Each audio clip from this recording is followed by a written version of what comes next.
Olá, estamos de volta com o ExpertCast, o podcast dedicado à inovação em saúde, que tem o apoio da Agfa e a produção da SoulPods.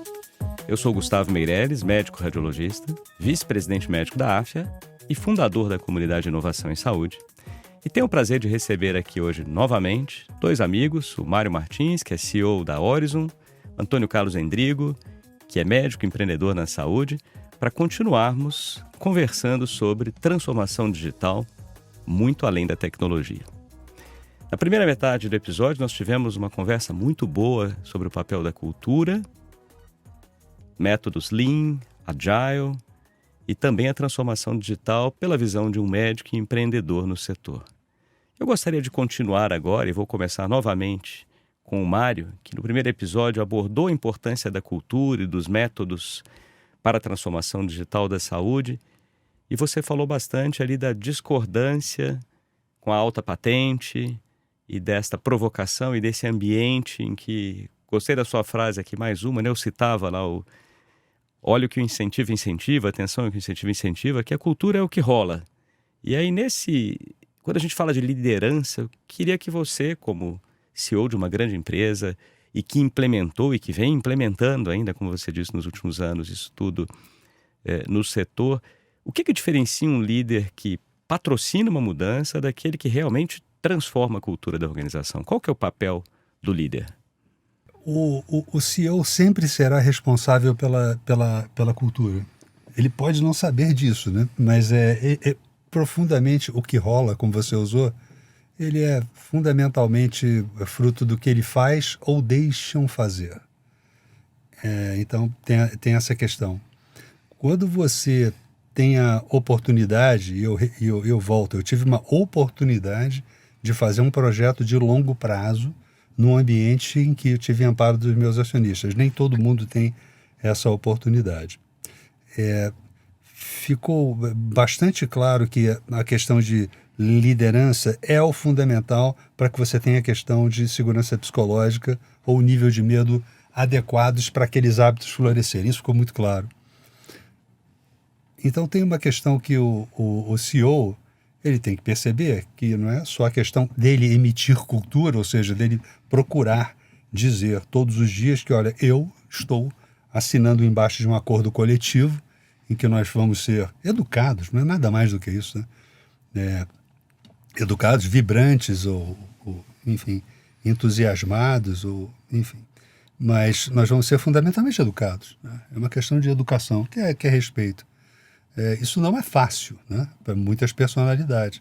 A gente estava falando aqui em outra situação de como essas lideranças mais visíveis são pacotes tóxicos, né?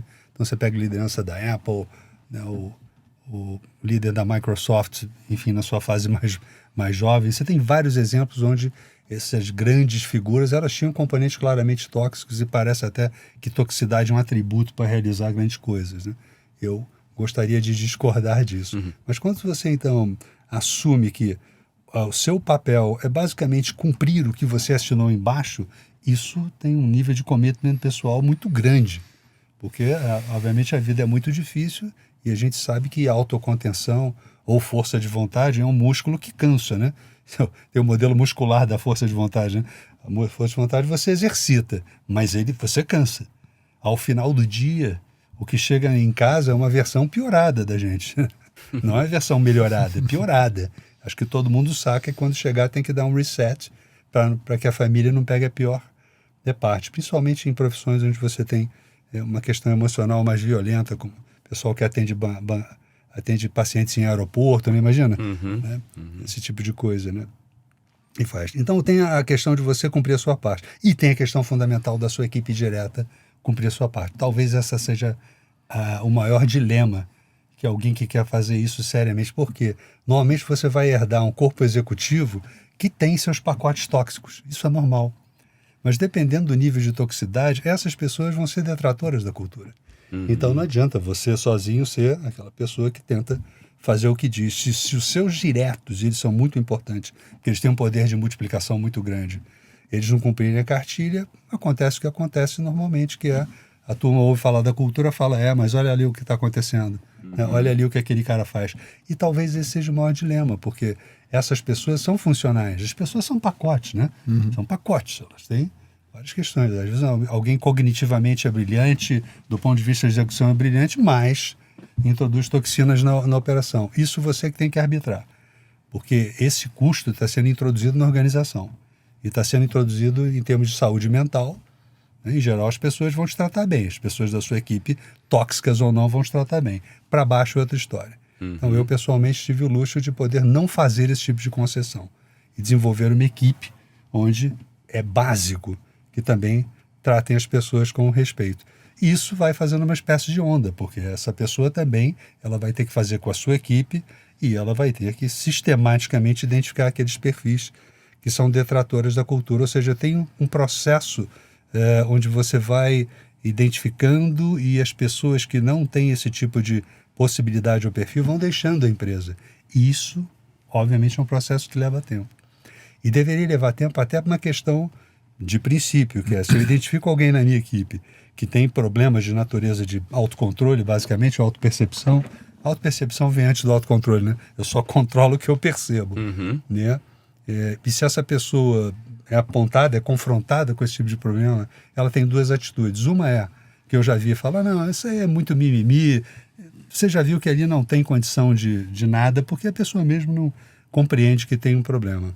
Aí é mais fácil.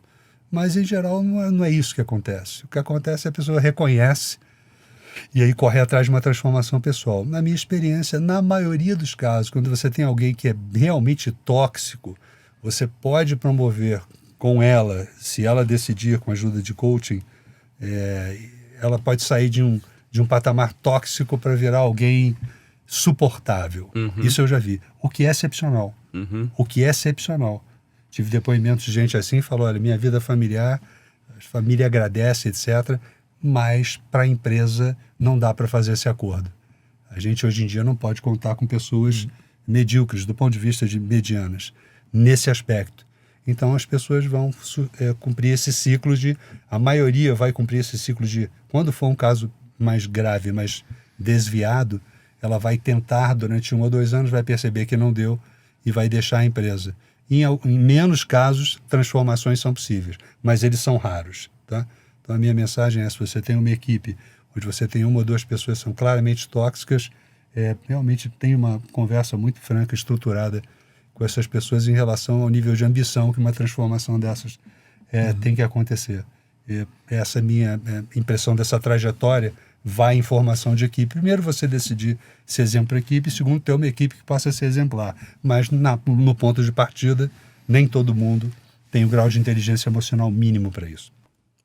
Muito bom, muito bom. Acho que várias dicas aqui também para quem está nos ouvindo, do Mário, que tem uma experiência enorme nessa área com transformação cultural. E eu fiquei lembrando aqui de vários episódios também da minha própria vida em diversos momentos, né? Tenho certeza que todos nós já passamos por alguns momentos assim que foram citados pelo Mário aqui. Eu vou passar a palavra agora para o Endrigo para falar sobre um outro tema, que é a regulação. A gente também estava conversando aqui antes de começarmos a gravar da importância da regulação e da dificuldade da regulação na transformação que precisa ocorrer para que a transformação digital de fato aconteça, né? Então, queria também ouvir suas dicas, suas opiniões a respeito desta relação com os órgãos reguladores. Como é que a gente faz para ela ser menos reativa e mais colaborativa?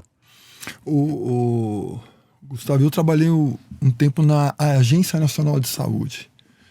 Eu tive a minha experiência com uma startup, a Dativa, que uma resolução da Agência Nacional de Saúde, que é o TIS, troca de informações em saúde suplementar, impactou muito pro bem do desenvolvimento da startup por conta dessa regulação. Então, depois, a convite de um amigo que foi presidente da INS, o Maurício Sequim, e trabalhei na agência. Aí eu conheci melhor como funcionam as agências reguladoras.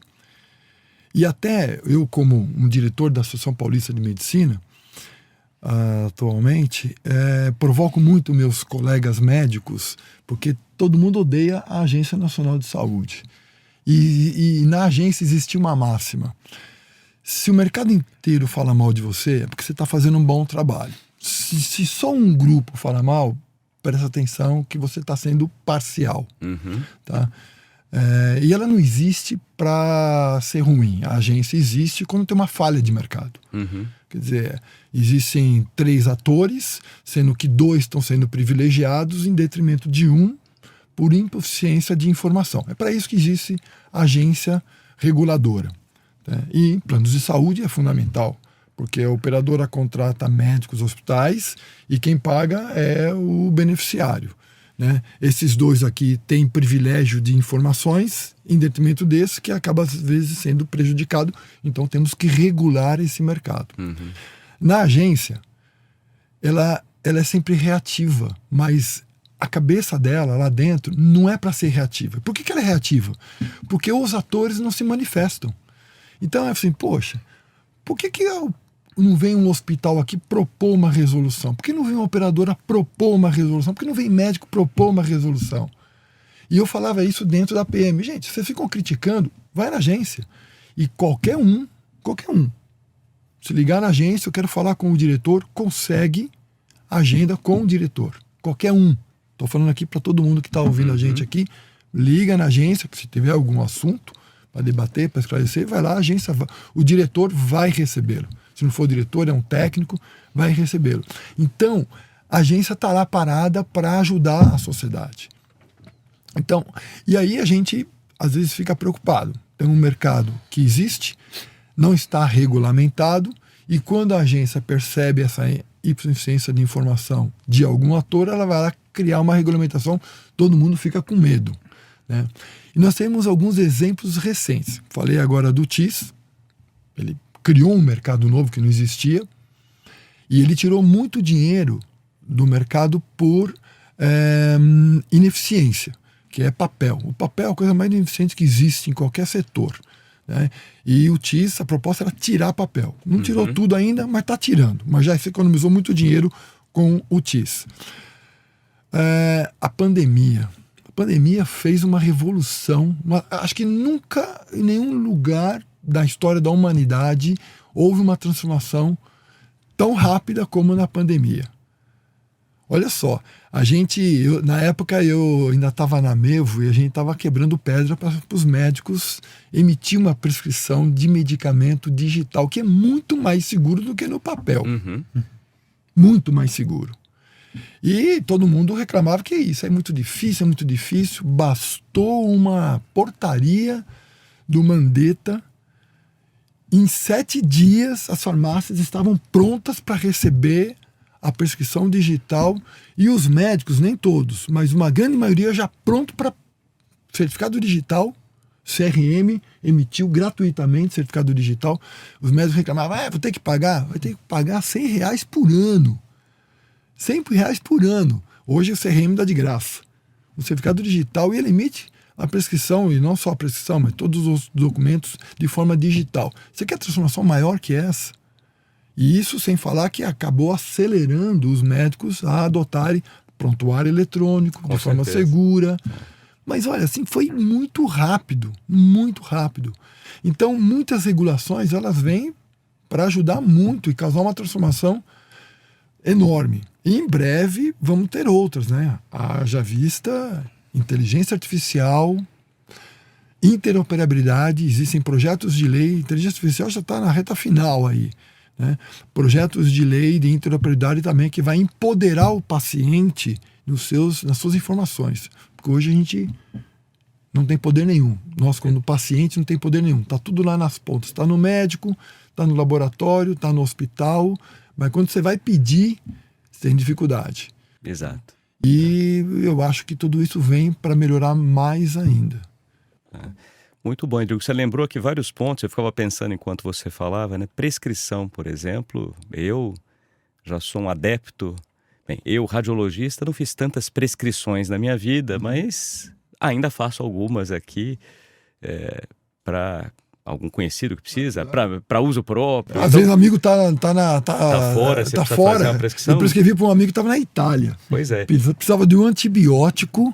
Eu falei, Walter, meu amigo Walter, Ele falou, Endrigo, eu tô aqui com uma infecção urinária terrível, cara. Me prescrevi para ele, falou, não sei se eles vão te aceitar aí. Ainda fiz a prescrição em italiano. Peguei lá no Translator, na hora. Mandei para ele mandou, mostrou lá no celular e comprou um antibiótico lá. E a gente vê hoje os médicos cada vez mais querendo usar o digital e, mais do que isso, pedindo inovações. Então, você citou a Mevo e tem diversas outras empresas também no setor, né, como a Memed, o iClinic da Afya, entre outras que fazem, a Voa Health, e já muito o voz para texto. Então, você conseguia fazer a prescrição do futuro, o médico simplesmente fala com o celular ou com o relógio e a prescrição está pronta. Está pronto. O próximo passo é a receita azul, receita amarela também, que é muito aguardada para que possa ir para o digital, também a gente fique livre do papel, que é muito mais ineficiente e que demanda, né, a proximidade física. Então, seu amigo na Itália, por exemplo, se não existisse isso, nunca conseguiria ter essa prescrição digital. Tem que passar lá no médico e fazer um monte de exame. Exatamente. Né? E a saúde ficaria ainda mais cara do que é. Eu vou devolver a palavra para o Mário agora para a gente voltar para o tema cultura. Né? O Mário citou aqui na primeira metade do episódio o Lean, o Agile, e agora eu queria conhecer um pouquinho mais de você, Mário, como que essas metodologias podem ajudar a melhorar o atendimento para o paciente, que é o maior interessado nessa história toda da saúde, né? O Endrigo falou aqui até a carteira digital de dados para o paciente. Então, como é que a cultura pode aproximar as equipes, e aí você pode citar casos ali da Horizon, das reais necessidades do paciente? Em primeiro lugar, o Lean, né, e o Ágil, eles não são caixas de ferramentas, eles são filosofias, no sentido de que são formas de pensar. E são formas de pensar baseadas numa equação muito simples. Os dois métodos, eles perseguem a entrega de valor e o combate a desperdício, de uma forma contínua e inovadora. Então, fácil de falar e muito difícil de fazer. As caixas de ferramenta em si, eu falo as caixas de ferramenta porque os dois têm suas bases metodológicas. Se você for ver o Agile, você vai ver lá como se constitui um squad, ou squad, como você quiser falar. Enfim, tem lá a receita de bolo. E se você for para o Lean, tem uma grande caixa de ferramentas para atacar problemas, né? Então, está na moda, né? Você vai estudar um problema, faz o famoso Double Diamond, né? Primeiro você conversa, depois você fecha no diagnóstico, depois você executa. Ou resolver um problema com espinha de peixe, isso tem mais de 40 anos. Essa não é a questão importante dos dois métodos. Eu acho que a questão importante, de novo, é filosófica, que nós vamos usar essas ferramentas sempre com um olhar voltado para o que é valor, para o paciente, no caso, né, e o que é desperdício. Isso parece simples, mas é incrivelmente difícil de fazer. Pessoas normais, elas basicamente se concentram pela tarefa que elas têm na frente ou na tela, e é muito fácil, na minha experiência, esquecer que tem um cliente ou paciente. Uhum. Elas viram resolvedoras de processos e problemas, e o paciente, em geral, às vezes fica esquecido fora da sala. Então, o que é mais importante nos métodos não são os métodos em si, mas os princípios filosóficos que estão... Que processos você vai colocar dentro dos seus processos que garante que o cliente não é esquecido. E isso é muito singelo e muito importante. Por exemplo, na Horizon a gente aprendeu que em todo processo de reunião interárea que a gente tem alguém que levanta a mão no final e fala o seguinte: e como é que isso que a gente conversou impacta valor para o cliente e reduz desperdício? Parece incrível, mas você pode passar 6 meses sem que essa mão seja levantada. Experiência própria. Não só em tecnologia em saúde, mas mercado financeiro, que foi, enfim, a maior parte da minha vida. É incrível como você pode virar um resolvedor de problemas e deixar o cliente ou o paciente atrás. Isso acontece. Então, em suma, é isso. Os métodos são essenciais, mas o core é alguém que tem uma visão sistemática de introduzir processos. Repara que é processo. Não são pessoas especiais que são cliente-cêntricas que habitam a sua organização. Não, você tem pessoas absolutamente normais. Agora, como é que você faz que essa turma não esqueça do paciente? Coloca um checklist. Não conheço nada mais brilhante, isso é usado em aviação, né? Isso é usado aí no checklist manifesto do Atul Gawande, que mostrou brilhantemente essa questão de como coisas singelas como um checklist, elas salvam vidas e garantem processo. Enfim, parece simples, mas exige a tal da perseverança. E aí que pega. Muito bom. Bem, para a gente fechar agora, Endrigo, eu queria também que você passasse para o nosso ouvinte, como que você enxerga o papel dos principais líderes da saúde, sejam eles médicos, executivos de operadoras, de empresas prestadoras de serviço, nessa formação de uma nova cultura de transformação digital que inclua o paciente como principal parceiro. Gustavo, eu acho que é ouvir o paciente. Se ouve muito pouco o paciente. O médico ouve pouco o paciente. E, assim, na minha carreira como médico, ainda hoje, quando a gente sabe de algum caso, onde teve os problemas médico-paciente, é quando o médico não ouviu o paciente, no detalhe, né? Talvez hoje, pela velocidade que os médicos têm para atender, o pouco tempo, o ambiente, às vezes um pouco insalubre, para ele poder fazer o atendimento, e aí é onde dá os problemas. E saber tirar do paciente aquilo que ele precisa para cuidar do paciente. As operadoras, a mesma coisa. A operadora, a relação com os pacientes é praticamente comercial. E ainda você tem uma distância tão grande entre as operadoras e o paciente, porque você tem uma série de intermediários aqui.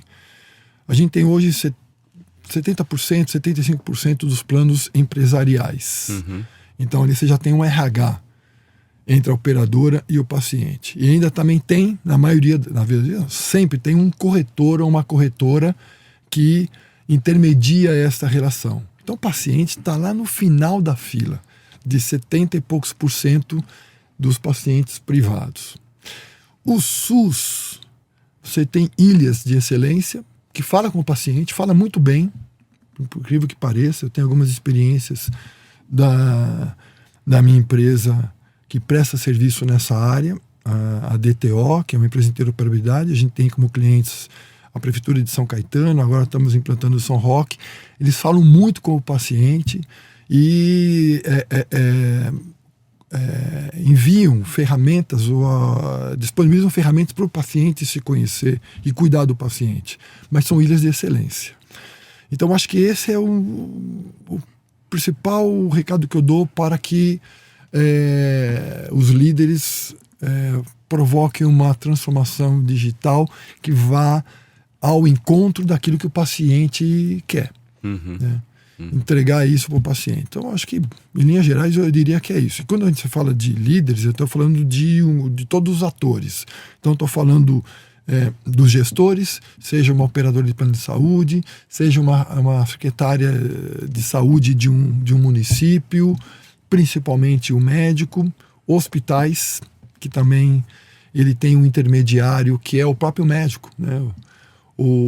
É interessante isso. Quem não é o hospital que traz o paciente, é o médico que leva o paciente no hospital. Então fica essa relação ali só vinculada ao médico. E se o médico às vezes não tem uma boa relação com o paciente, espirra no hospital. Então também tem que saber falar com o paciente. Muito bom também, exato. Nós estamos chegando no final aqui desse ótimo papo com o Mário e com o Endrigo. Falamos bastante sobre a importância da cultura da transformação digital. O Endrigo finalizou aqui a fala com a importância de ouvirmos o paciente e esquecemos muitas vezes de ouvir o principal interessado na saúde, né, na sua saúde, ali, que é o paciente. Então foram diversos aprendizados. E a gente vai fechar com uma tradição aqui do ExpertCast, que é o Papo Rápido. Eu vou começar com o Mário, a gente troca sempre dicas de leitura. Então eu queria que você passasse aqui para os nossos ouvintes uma dica cultural. Não precisa ser leitura, pode ser uma viagem, pode ser um filme, uma série. Começo com você e depois passo para o Endrigo. Uhum. Vou abusar da sua generosidade, vou dar duas, tá? Melhor ainda. Como viagem, para quem gosta de natureza, de caminhar, tem a experiência que é Patagônia. Realmente, são os lugares que eu já visitei, tanto a Patagônia chilena quanto a Argentina. Acabei de ter o privilégio de voltar lá com meus filhos, né, e namorada de filhos e minha esposa, e é alguma coisa indescritível. Então, para quem curte essa de fazer trekking, Patagônia é uma coisa realmente única. Do ponto de vista de livros, né, eu sigo muito interessado nesse fenômeno de como as narrativas elas dominam o mundo, né? E como o mundo é cada vez mais modificado por narrativas hábeis dos dois lados, né? E a polarização nasce de uma batalha de narrativas. Continuo muito interessado e tem um livro muito interessante, que é do Schiller, que é um prêmio Nobel de economia, e exatamente sobre narrativas econômicas, né? O Narrative Economics, que é um livro sensacional. E olha que coisa interessante, né? Um economista, ele começa a reconhecer o papel das narrativas na formação de preços de ativos e o papel das narrativas em crise ou aprofundamento de crise. Ou seja, algo que a gente sempre soube, né? O que está sendo falado, ele explica as nossas atitudes de políticos, banqueiros centrais e nós mesmos. Então essa seria uma dica de leitura e de viagem. 2 ótimas dicas, já vou anotar aqui para mim também. E aí vou ouvir o Endrigo agora. Dica cultural, o que você citaria? Gustavo, a viagem, eu gosto muito de viajar, cara. E eu sou uma pessoa que viajou para muitos lugares. O mais recente que eu gostaria aqui de citar é o deserto do Atacama. E é uma experiência interessante porque ele fica a 2.800 metros, a cidade de São Pedro fica a 2.800 metros, São Paulo fica a 800 metros de altitude. Então a gente aqui não percebe o oxigênio rarefeito, mas lá no São Pedro percebe. Não sei se vocês já tiveram lá, mas é uma experiência incrível. E aí, lá, eu e meu filho fizemos uma caminhada pro Cerro Toco, que é um vulcão inativo, obviamente, que você chega a 5.600 metros, né? E ali você sente o limite do seu corpo. Imagina.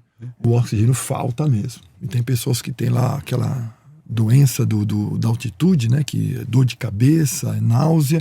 Graças a Deus a gente não teve, mas pessoas que estavam junto conosco tiveram. É pesado o negócio. Mas é onde você chega no limite, onde você vê, puxa vida, meu corpo aqui tem um limite, né? Mas enfim, tem muitas outras viagens que eu fiz, Itália e tal, Croácia, mas eu acho que assim, aqui perto, não é muito longe. Deserto do Atacama é uma viagem incrível, lugares incríveis que tem lá. Boas, 2 ótimas dicas na América do Sul, né? Patagônia, Argentina, Chilene, e o deserto do Atacama no Chile. Eu tive lá, fiz até um teste. Você teve no Atacama? Já fui ao Atacama e eu fui aos altiplanos. Sim. Cheguei ali a 4.200 metros. Eu falei, vou fazer um teste aqui. Eu sabia, obviamente, que eu não ia aguentar, né? Eu vou dar uma corrida, eu estava com o meu relógio. Eu vou dar uma corridinha aqui para ver o quanto eu aguento. E vou dizer para vocês que são poucos metros, tá? Então quando um time de futebol vai jogar fora e na altitude... Mas vem depois, né? Pois você até corre. Mas depois... Mas duro. Assim, aí o teu corpo pede o oxigênio que não tem. Que não tem, exatamente. É perigoso. Exatamente. É aquela frase clássica, eu não lembro qual dos jogadores que falou isso. O cara é médico, né? Não, fazendo esses testes, faz o que não deve, né? Mas tinha um jogador que falou uma frase clássica, eu não lembro agora quem foi, mas ele foi jogar na altitude e ele, correndo ali, eu lembro que ele... foi entrevistado depois do jogo e tal, e ele falou assim, poxa, é muito difícil jogar nesse lugar muito alto aqui, mas nem se eu tivesse 2 pulmões que eu ia conseguir fazer isso. Então fica esse recado também. Vamos pro Mário agora, já que a gente está falando de o que não deve e o que deve, o que vocês dois fazem para cuidar da própria saúde? Começar pelo Mário e depois o Endrigo. Bom, são hábitos, né? São hábitos. É uma coisa com frequência, né? Então eu me exercito praticamente todos os dias, me dou folga no domingo e tenho uma rotina. 2 dias da semana eu faço um pilates e nos outros dias faço alguma musculação.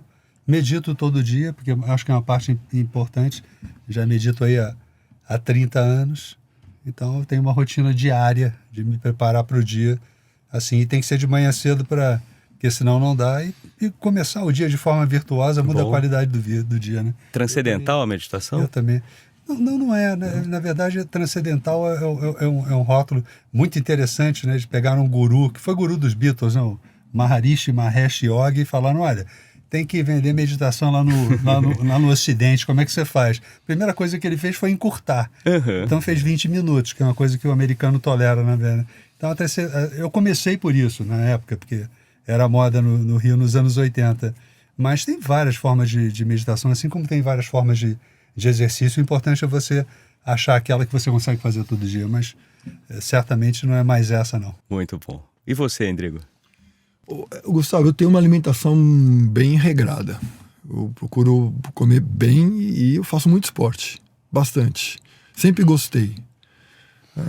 Desde moleque, sempre gostei de fazer muito esporte. E um hobby que eu tenho, que eu curto, que é o que puxa até eu fazer outras atividades, é o surf. Eu praticamente todo final de semana estou no litoral, porque aí não é só atividade física, você acaba meditando. Mental, né? Não de forma profissional, mas, cara, você tá dentro da água lá atrás, é um silêncio, é uma calmaria deliciosa, né? Então, tudo aquilo... E cria um ciclo virtuoso que você... Cada vez você quer mais, cada vez você quer mais. E por conta do surf, que exige preparo físico, eu nado, faço musculação, crossfit, eu gosto muito de crossfit. E corro, não 10 quilômetros, mas corro aí uns 3, 5 quilômetros, toda semana, 1 ou 2 vezes. Academia, beach tênis, então faço muito esporte, cara. Tá bom, os dois estão ativos. Esporte aqui. Eu acho que é obrigatório a gente fazer. Agora eu vou voltar para o Mário aqui perguntando quem que você entrevistaria num podcast. E aí você pode ir longe, pode pensar alguém que esteja entre nós e os que já se foram também. Num podcast, o Topol. Eu gosto muito. O Eric Topol é um cara que acompanha há muito tempo. Ele tem componentes de humildade clara do que ele faz, mas de uma clareza em relação à contribuição para a profissão médica, que eu acho impressionante. E também a união de tecnologia com isso. Certamente eu gostaria muito de bater um papo com o Topol. Também acho uma ótima escolha. A gente tem tentado já há um tempo trazer o Topol para o Brasil para falar de inovação na saúde, mas não é fácil, né? Não é fácil. Agenda ultra concorrida, seria ótimo tê-lo aqui mais próximo. E você, Endrigo? Olha, a pessoa que eu gostaria era o Fernando Henrique Cardoso. Não por questões ideológicas, assim, até porque eu não me considero nem de esquerda nem de direita, eu considero de centro, talvez centro um pouquinho para a direita, por questões de ter uma visão liberal, mas eu acho ele um baita cara, um intelectual. Eu já li alguns livros dele. Quando eu estava no colegial, eu tive uma aula e o professor era o Heródoto Barbeiro, de História. Esse era o professor. E o Heródoto Barbeiro, numa das aulas dele, chamou o Fernando de Cardoso para se apresentar, porque ele ia concorrer à Prefeitura de São Paulo, se eu não me engano. Tá. E o cara me marcou tanto a fala dele ali, eu virei um eleitor dele, né? E acho que ele, como presidente, transformou o Brasil com o Real. Uma baita liderança. Liderar aqueles caras que criaram o Plano Real não é fácil. Baita dos intelectuais, né? Ele é um sociólogo, não é economista, por incrível que pareça, mas tinha um conhecimento bem importante em economia. Então, é uma pessoa que eu gostaria de discutir vários assuntos com ele. Excelente. Agora, para a gente fechar, Mário, qual que é a sua inovação preferida? Não precisa ser só na saúde, tá? Anestesia. Anestesia, bacana. Sem dúvida, acho que dentre as invenções médicas, anestesia, né? Quando cheguei a ler como é que era a medicina pré-anestesia, qualquer filme de terror dureza, fica né? no chinelo. Eu tive lá no Mass General faz menos de um mês e fui ali à sala onde foi feita a primeira anestesia com éter. E aí tem na parede várias falas dos cirurgiões da época, que a dor era parte da cirurgia e meio aceita, é isso daí, tem que ser, vai fazer uma cirurgia, é pancada na cabeça ou vai doer um pouco mesmo. Então realmente transformou não só a saúde, né? Transformou a humanidade. E você, Endrigo? Olha, puxa vida, a anestesia realmente é um impacto enorme, né? Mas vou falar uma pra vocês não vão acreditar. Eu acho que é a fralda, cara. A fralda? Foda pra criança, cara. Quem tem criança vai entender o que eu falo. Vai entender. Porque ela é higiênico, ela assim, a mãe ganha um tempo enorme com aquilo, e a criança se torna muito mais saudável. Interessante. Saindo totalmente do nosso meio. Bom. Mas a anestesia, eu que sou cirurgião, fui pelo menos um tempo, né?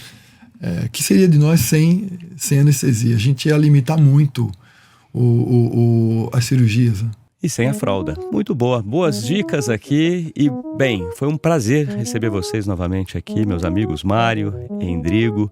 Fiquei muito feliz e aprendi muito com a visão, principalmente da cultura que é trazida pelo Mário, de transformação digital com tecnologia trazida pelo Endrigo. Espero recebê-los outras vezes aqui no ExpertCast. Muito obrigado. Gustavo, eu que agradeço. Eu também aprendi bastante aqui e os teus questionamentos faz a gente refletir muitas coisas.